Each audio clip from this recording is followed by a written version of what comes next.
Bismillahirrahmanirrahim. Ərəb dili yol xəritəsində qeyd etdiyimiz kimi, əlifbadan sonraki mərhələ təmhidi başlanğıcı mərhələsidir. Bu mərhələdə tələbələr sadə cümlə quruluşları və kiçik dialoqlar qurmağa başlayacaqlar və yenə də bacardıq qədər tətbiqi olmağa çalışacağıq. Əgər əlifba öyrənirsinizsə, ilk dərsdən öyrəndiyiniz hərflərlə yazıb oxumağa başlamalı. Dil öyrənirsinizsə, ilk dərsdən sadə cümlələr qurmağa başlamalısınız. Dil özü cümlə qurmaq deməkdir əslində. Bunun üçün də biz ərəb dilində sadə cümlə quruluşuna aid misallar gətirək. Və artıq siz bu mərhələdə yazıb oxumağı bacarırsınız deyə ərəb dilində yazmağa başlayacağıq. Əl-cümlətu, cümlə.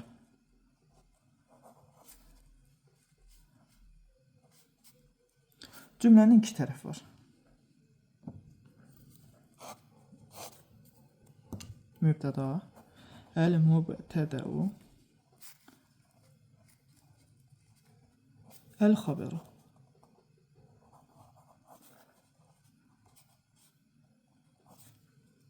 Mübtəda və xəbər. Yəni, hər hansı bir ismi zikr edib, onun haqqında məlumat veririk. Bu cür sadə. Misal üçün, ənə, mən, mühəndisun. Mən mühəndisəm. Və yaxud da həzə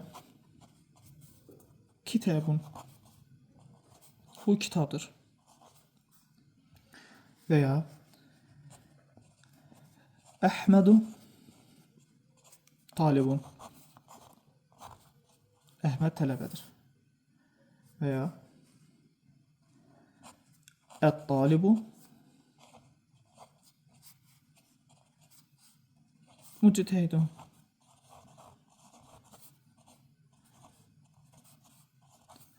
Tələbə çalışqandır. Azərbaycan dilində olduğu kimi xəbərin sonuna hər hansı bir şəkilçi əlavə etmirik. Yəni, diqqət edin, mən mühəndisəm, biz burada xüsusi bir şəkilçi əlavə etməmişik. Və yaxud da həzə kitabun, bu kitabdır, şəkilçi əlavə etməmişik. Bəs mübtəda ilə xəbər arasında hansı əlaqə olur? Mübtəda müəyyənlikdə. Xəbər isə qeyri-müəyyənlikdə olmalıdır. Xəbərlə mübtəda arasındakı əlaqə uyğunlaşma budur. Və müəyyənlik də iki formada düzəlir. Əl artikli ilə və yaxud da sözlər özü kökdən müəyyənlikdə sayılır. Misal üçün, ənə, mən şəxs əvəzliyi, həzə bu işarə əvəzliyi, Əhmədə xüsusi isim, bunlar kökdən müəyyənlikdə və ümumi isimlərin sonuna isə əl artikli əlavə edərək müəyyənlik əldə edirik. Mübtəda ilə xəbər arasındakı digər uyğunluq isə cinsiyyətdir, cins. Və biz cinsi necə ayırt edəcəyik, kəlmələrin qadın cinsində olmasını necə biləcəyik? İlk öncə mənasında. Misal üçün, ummun kəlməsi. Ana. Mənasında biz bilirik ki, bu qadın cinsindədir. Təmərbut edən. Sonuna yazılan təmərbut edən. Kəlmələrin sonunda təmərbut olarsa, bu qadın cinsində sayılır. Hətta əşyalarda belə. Ərəb dilində əşyaların belə cinsi var. Misal üçün, həqibətun kəlməsi.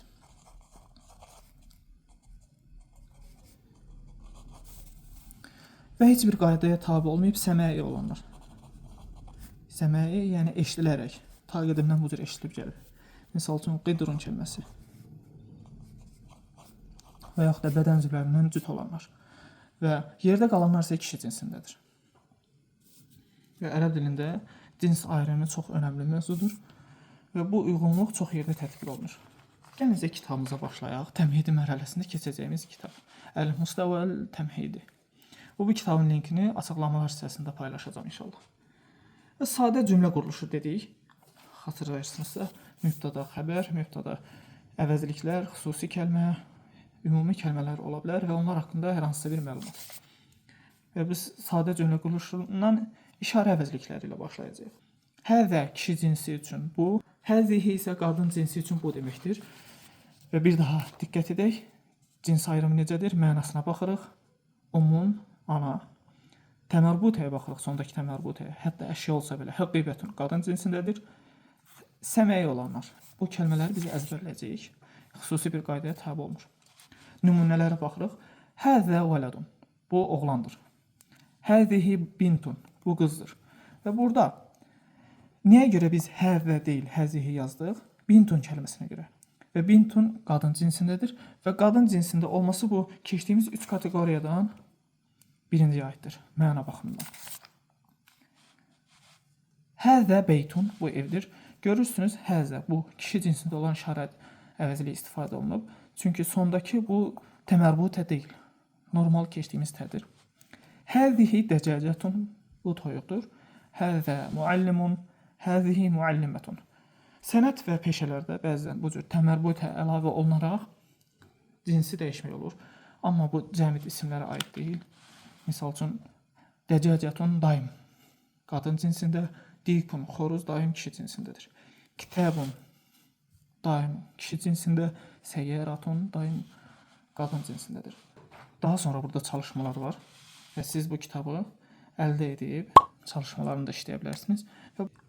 Və burada keçdiyimiz həzə və həzihi işarə əvəzliklərin bu boşluqlara yazacaqsınız. Hisanun at deməkdir. Siz burada təyin edəcəksiniz. Həzə yoxsa həzihi olacaq. Görək, keçdiyimiz o qadın cinsinin əlamətlərindən hər hansı biri varmı burada? Məna baxımından. At kəlməsində qadınlığa dəlalət edən bir şey yoxdur. İkinci, təmərbutə baxımından. Sonda təmərbutə yoxdur. Üçüncü, səməyi olanlar. Bunlar da yavaş-yavaş əzbərləyəcəyik. Bu kəlmə səməyi deyil. Və davamında digər cümlələrini isə siz özünüz sərbəst işləyirsiniz. Bu kəlmələrin tərcüməsi, lüğəti paylaşacağımız kitabın son hissəsində olacaq. Növbəti çalışmamız. Burada işarə əvəzliyi verilib. Siz şəklə baxaraq kəlmələri yazacaqsınız. Həzə kitabun, həzihi həqibətun. Bu kəlmə çalışmasıdır.